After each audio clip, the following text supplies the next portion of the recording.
The deciding battle of the War of 1932 was the first in which the use of infantry was practically discontinued. From History of the United States, 1920 to 1945, Gregg-Harley.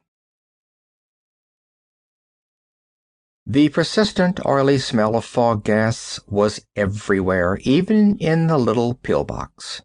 Outside, all the world was blotted out by the thick gray mists that went rolling slowly across the country with the breeze. The noises that came through it were curiously muted. Fog gas mutes all noises somewhat, but somewhere to the right, artillery was pounding something with HE shell, and there were those little spitting undercurrent explosions that told of tanks in action.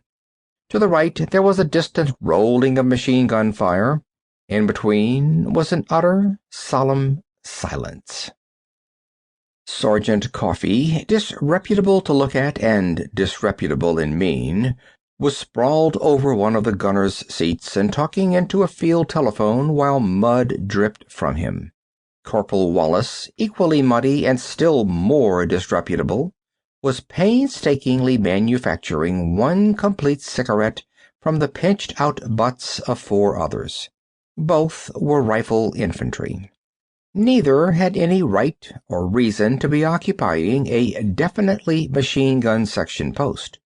The fact that the machine-gun crew were all dead did not seem to make much difference to Sector HQ at the other end of the telephone wire, judging from the questions that were being asked. "I tell you," drawled Sergeant Coffee, "they're dead. Yeah, all dead. Just as dead as when I told you the first time, maybe even deader. Gas, of course. I don't know what kind. Yeah, they got their masks on."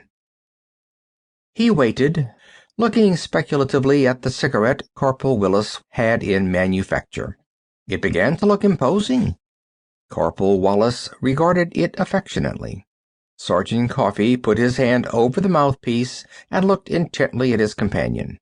"Give me a drag of that, Pete," he suggested. "I'll slip you some butts in a minute." Corporal Wallace nodded and proceeded to light the cigarette with infinite artistry. He puffed delicately upon it, inhaled it with the care a man learns when he has just so much tobacco and never expects to get any more, and reluctantly handed it to Sergeant Coffee. Sergeant Coffee emptied his lungs in a sigh of anticipation. He put the cigarette to his lips. It burned brightly as he drew upon it. Its tip became brighter and brighter until it was white-hot, and the paper crackled as the line of fire crept up the tube. "Hey!" said Corporal Wallace in alarm. Sergeant Coffee waved him aside, and his chest expanded to the fullest limit of his blouse. When his lungs could hold no more, he ceased to draw, grandly returned about 1/4 of the cigarette to Corporal Wallace, and blew out a cloud of smoke in small driblets until he had to gasp for breath. "When you ain't got much time," said Sergeant Coffee amiably, "that's a quick smoke." Corporal Wallace regarded the ruins of his cigarette with a woeful air. "Hell," said Corporal Wallace gloomily, but he smoked what was left.